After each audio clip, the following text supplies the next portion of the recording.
2024 is upon us. Now is the time to make decisions for 2023's crop and protect this spring's investment. Let Advanced Trading help you create a marketing strategy to protect your investment and reduce market risk. For over 40 years, Advanced Trading's non-predictive approach has helped farmers secure and extend profits, regardless of market volatility. Our team is ready to help you tackle 2024's uncertainties. You never stop working, and neither do we.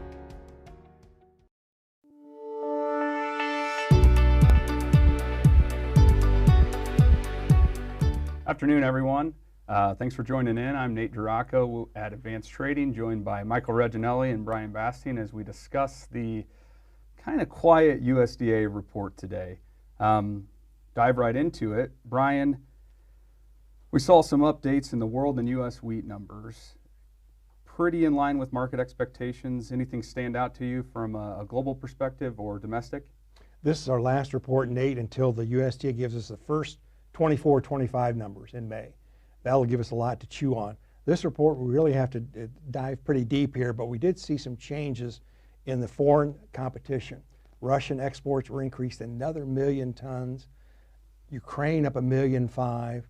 Australia up 500,000 tons. Now that was offset a little bit by Europe. 2 million ton reduction in Europe and about a 500,000 ton reduction in Argentina, but the net was still 500,000 tons larger amongst our major exporters.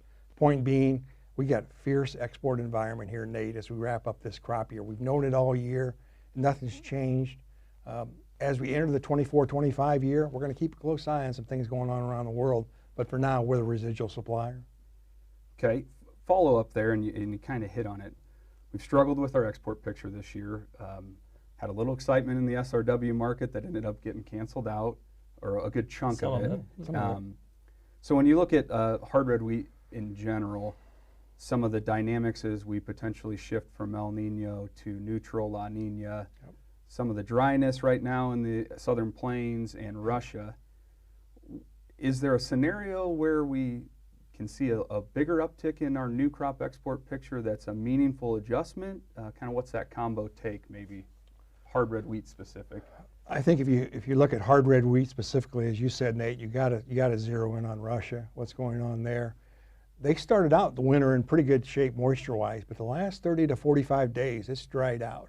Now, it's not a catastrophic situation. We can't say that on April 11th. What we can say, though, is how important that is to the world picture when you're talking about the record exports this year, 52 million tons exports. That's a tremendous, that's over 2 billion bushel, or approaching 2 billion bushel, beg your pardon. But regardless, I think if you're looking for something to change, it would have to start there, and we could extend that possibly into Ukraine, the Black Sea region. There's always wild cards. Last year, Nate, we got surprised by that wet harvest in China that basically made a lot of their wheat junk, and they had to come in and buy some. So there's always something out there. But right now, as we look at mid-April here, I think we got to zero in 2 points, as you said, not only in Russia. It's drying out a bit, unfortunately, out in Kansas. Now, we're not looking at anything like last year in terms of the drought monitor. But boy, we certainly would welcome a drink out in the plains at this point. Yeah, some finishing rains for that crop would help. So no huge takeaways, still kind of a moving target on the balance sheet. We're all a little hopeful for demand, kind of honing in on the production here as we start to see winter wheat harvest in the next 2-3 months, really widespread, SRW, HRW. Michael, shifting to you, more kind of domestic, as we look at the corn and bean ending stocks. Little surprising, not huge market movers, but versus average trade guess. Sure. Kind of changes did we see, and what do you think caused that? Corn and bean carryout both came in slightly higher than what the trade was looking for. Now, we did take the carryout down, but that was expected on corn to some degree. You know, our internal balance sheets are still 10 to 15 million, I think, light of where the USDA came in today after the reductions. There's some variances there. We're using a higher feed number than what the USDA came in with. The market was expecting higher feed numbers that was implied by the March 31st report when we got the stocks data. Sure. There was an implication of a higher usage in the feed category, higher disappearance. We didn't fully realize that, maybe to the degree that the trade thought, but regardless, higher ethanol, higher feed did bring the carryout down by roughly 50 million bushels from the last print.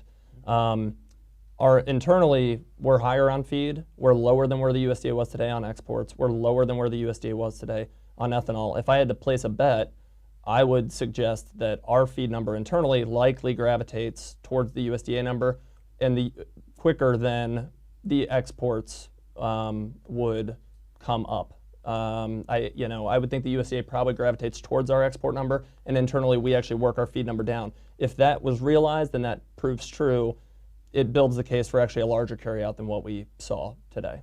Gotcha. Yep. So they left exports unchanged. Yep. Market, I don't think anticipated a big change in that, as we've probably come off the low expectations as we've seen some adjustments in South America, Sure. which we'll get to the crop size here in a minute. But I think internally we're still kind of China wild card. Do they come in and buy Sure. additional old crop? That's probably what it takes to meet the USDA number. But general tone of the balance sheet is still comfortable. Right. Okay. Right. Yeah. We had we got an uptick in Argentina production. There's more competition out there. I would say the pathway for China to come in would be if we start seeing serious issues develop with the safrinha crop. Okay. But and then I guess on the soy side, similar to corn, we actually bumped the carryout up. USDA did from their prior estimate. I think that was expected, but maybe not to the degree of what we realized today. The average guess was 319 million versus 315 last month. Today they printed a 340. Higher end of the trade estimates. Higher end of the trade estimates. Internally, we're actually even higher than that, up to 374, 375, Brian, I believe. So it's moving in the same direction we've been thinking, and that is largely related to poor export demand. High competition globally, largely out of Brazil, but also our thoughts that the export forecast is going to trend lower. So they did swipe 20 million off their export forecast today. They also reduced imports by 5 million, so there was a net swing of 25 million today. Unless we see some real demand develop in short order and coming off the heels of the South American crop, I'm not sure what pathway we have to it. But if not, then we could see some additional attrition to the export demand and maybe continue to bump that carryout up and get a little more comfortable. Good stuff. And kind of a segue into the South American uncertainty. We got CONAB numbers this morning. So the second time this year we've got the CONAB numbers right before the USDA outlook. And I think market expectations were likely driven on maybe an uptick in acres from CONAB, but coming off their 112 plus or minus million metric ton production and going a little higher. I think the range in CONAB estimates was 114 to 117 plus or minus. And we saw them go the opposite direction. That's right. Meanwhile, USDA left it unchanged. So we've got a 13 million metric ton spread between USDA and CONAB. What's that look like going forward, Brian? And that's a little bit of a loaded question. No, it's a terrific question, Nate, and here's why. Because I don't think I think that may be unprecedented, that spread, if you will, that you just highlighted between CONAB at 111 and USDA at 124. They could meet in the middle, but somebody is going to end up looking like they were too aggressive one way or another.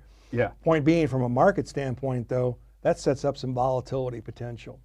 And volatility to the upside or to the downside, Nate. If we find out that number is closer to 120, 122 instead of 124, maybe it edges down a little bit, but 120, Nate, on top of 137 last year is plenty of competition again for 24, 25. Now, if it's 110 or 108 or something, who knows? Sure. If we have a hot, dry period here in the south of Brazil, then everything changes. You're talking 10, 15 million tons, which is 400, 500 million bushels. So that sets up the volatility potential there. And volatility from a producer standpoint is opportunity, and from a merchandising standpoint. So it's something that all we can do for the next 45 days, Nate, is be very monitoring very closely what happens to feeding your corn between now and the middle of May. That's kind of the key. We got to get some rains here before the dry season, so we're really watching that weather. You bet. And I think general theme, I like the way you framed up the volatility. To me, it still leaves enough uncertainty in the market to not that we expect them to reconcile completely, but last year it was 5 or 6 million metric ton difference in the final. So that unprecedented gap to narrow up, is the USDA coming down, is CONAB going up? And on top of, I'd say, generally comfortable U.S. balance sheets, but off a little bit off the extreme bearish tone. You know, the 2.3 current carryout going into a 2.7, 2.8. That flush of this is no upside. I think it puts a little bit more of a burden on us getting a crop in the ground, growing it, and adds a little to the volatility through the growing season watching Brazil. So kind of on that theme from corn, Michael, South American soybean picture feels a little more certainty in it, but what are you seeing year over year or changes today, if any? Yeah, I mean, not as much variability as corn, I don't think. At this point, there's still a reasonable spread. One of the higher spreads I can remember. I'm not sure record-wise, but it's still a big spread between what CONAB put out this morning prior to that USDA release at 11 o'clock Central. There's a gap there. CONAB's at 146.5 million metric tons. The USDA was unchanged at 155. So basically flat from last month. But it's a healthy gap, 8.5 million metric tons on the spread between the two. That 155 number for Brazil was at the high end of what the trade was expecting. A lot of people were thinking, 1, 2, 3 million metric ton drops, kind of working its way towards CONAB or some of the private estimates that are out there. It's probably, either the USDA is convicted or they were too lazy to make an adjustment. I'm not sure. But regardless, this is where we are for now. And we should start realizing what this is going to be. I mean, Brazil's 80% harvested at this point, right? Like, there shouldn't be less volatility from the production side on uncertainty. It's just kind of seeing where the final number comes in. Yeah, it's totally different than corn. I mean, the Safrinha corn crop's going to be 3/4 of their corn production, and we're not going to realize what that's going to be until late summer. You know what I mean? So it's produced. We're getting close to finishing it. Still some questions on Argentina. They're only 2% or 3% harvested at this point. USDA also left Argentina unchanged at 50 million metric tons. That was maybe a little less than what the average trade guess was. But you got to remember, like last year, Argentina bean production was 25. It's literally double what it was a year ago. So even if there's cushion in that. Yeah, I mean, even if, Brazil was 162 last year. So even if you come down to where CONAB's numbers are, just the net increase in Argentina, and they are having good yields. It's very early, but good yields in the early going. It's still a net gain year on year if you take Argentina plus Brazil from the bean side of things, even if you race down to kind of what feels like the bottom tier estimate on Brazilian beans. So it's it's comfortable. There's still some questions that we have to work through, but I didn't really think this was anything unexpected, I guess, today. Sure, and when you combine that up with when you take that year-over-year growth in Argentina, Brazil uncertainty, and kind of compare the corn and beans, we look at what has been a somewhat of a struggle in the U.S. export picture, but we are seeing some additional interest in some buyers on the corn side, maybe a little bit of a hedge from a Safrinha production risk. But it feels like, to your point, the Brazil crop that is more known today, less volatility. The opposite's happening a little bit in the bean side. We're at, I don't know if it was I know it's a 10-year low or more on new crop bean book, but our unshipped old crop book is not overly impressive either. So we talk about that soybean ending stocks this year and going into new crop, it feels like there's a little bit more of a cushion where the corn balance sheet's got a lot of moving parts, and we still got to grow a U.S. bean crop, but a 300 plus going into a 500 million bushel potential carryout if we grow a bean crop. If we get the acres. Right. Yeah. So, we're watching South America. There's plenty of uncertainty in the U.S. production still. We got to plant a crop, got to get the window in, debate the acres, maybe some additional acres, debate weather impacts of a La Nina or a neutral late summer. I think we're highlighting some volatility. How can a producer, or what should a producer be looking at today, Brian? The stocks report, we know the farmer is undersold compared to historical on the corn side especially, but even a little bit on the bean side. There was some decent on-farm stocks. Is it a throw in the towel, I'm getting ready to plant? Is it hold my breath and think the fund's got to cover shorts? And how do you manage that volatility, or what's maybe the right approach, especially with the amount of equity you highlighted that's on the table here with these producers? What we got with the March 1st grain stocks report, Nate, was confirmation, if you will, of what you just said. Very important that there's a larger than normal percentage, particularly of corn, being held on farm of the inventory. That's the midpoint of the crop year, I'd remind the viewers. So here we are now, we've had another month since then, and not much has changed. I don't think we saw a tremendous volume of movement of old crop corn, some, but not tremendous. Point being is that as we enter these last 4.5 months of the crop year, believe it or not, that's where we are. What are we looking at here? We're looking at a large normal percentage of corn, and as you said, probably a bit higher than normal percentage of beans. What do? We need to get control of those bushels. We say that over and over again, but it bears repeating because the crop insurance protection, if you will, Nate, that ship sailed at the end of October last fall. That's gone. Now we do have the protection for 24 crop, but let's talk 23 just for now. How do we get control of it? How do we benefit as producers, if you will, from the potential, underline the word potential, for higher prices if something changes? Whether it's Safina has a problem, whether the U.S. has a problem, whether it's China comes in and surprises everybody and buys several million tons. We could look at the market today. You can sell your remaining bushels and buy a call option. I defer to our terrific risk management advisors. They might say go out to July or September to get you through pollination. Various timing, yeah. The point is, get a floor underneath there. 100%. The alternative to that, Nate, would be to get a put option in place. If your basis, for example, is not what you're thinking of, let's get a floor underneath. Or on new crop. New crop too, as Michael said, it's not too early to think about new crop. But point being, particularly on old crop, get your ducks in a row, and then to follow up on Michael's point, once your ducks are in a row, got control of old crop, floor underneath here, then you can focus on new crop.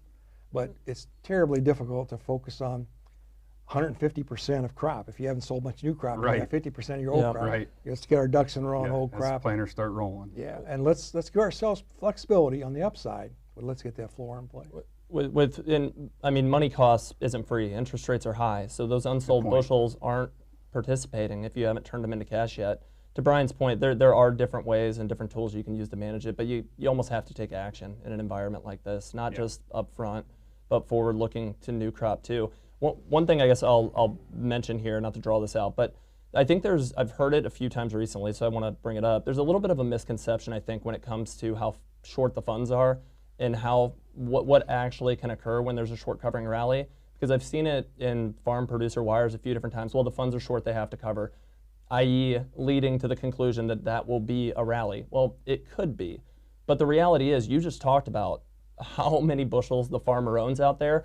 The reality is, if they start covering shorts and buying futures, there is also, that likely does go hand in hand with a bit of a rally effort, right? Prices might go up to some degree, but that's also when hedge pressure likely comes in and combats it. Offsets. There's bushels to move, right? So cash sales likely start getting hit if we do see any type of flash on a big short covering rally. And for a short covering rally all to happen at once, there needs to be fundamental justification for that. Otherwise, it'll be a slow bleed where they manage the position, but it's not really going to be felt in the futures price.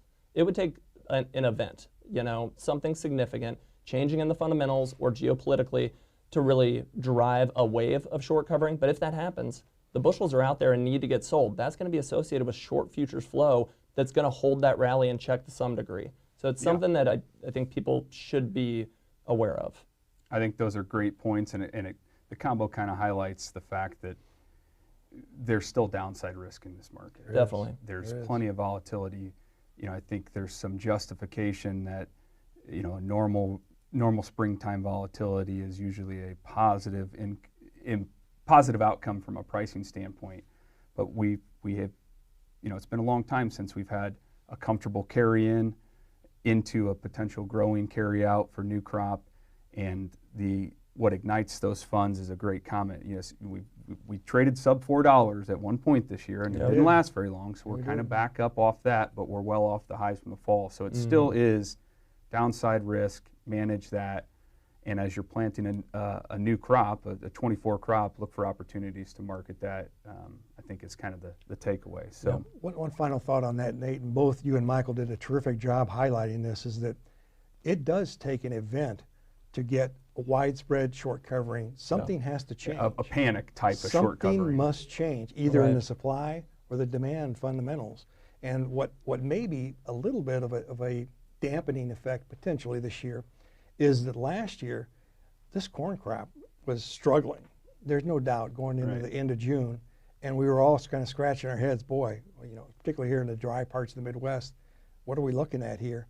And we turn around 3 months later and we got a record yield. Yeah. So the genetics, the producers that we have, the best producers in the world, some of the best land in the world, all the genetics of the seeds. So what I'm getting at is every year is different. Something's going to be thrown at us.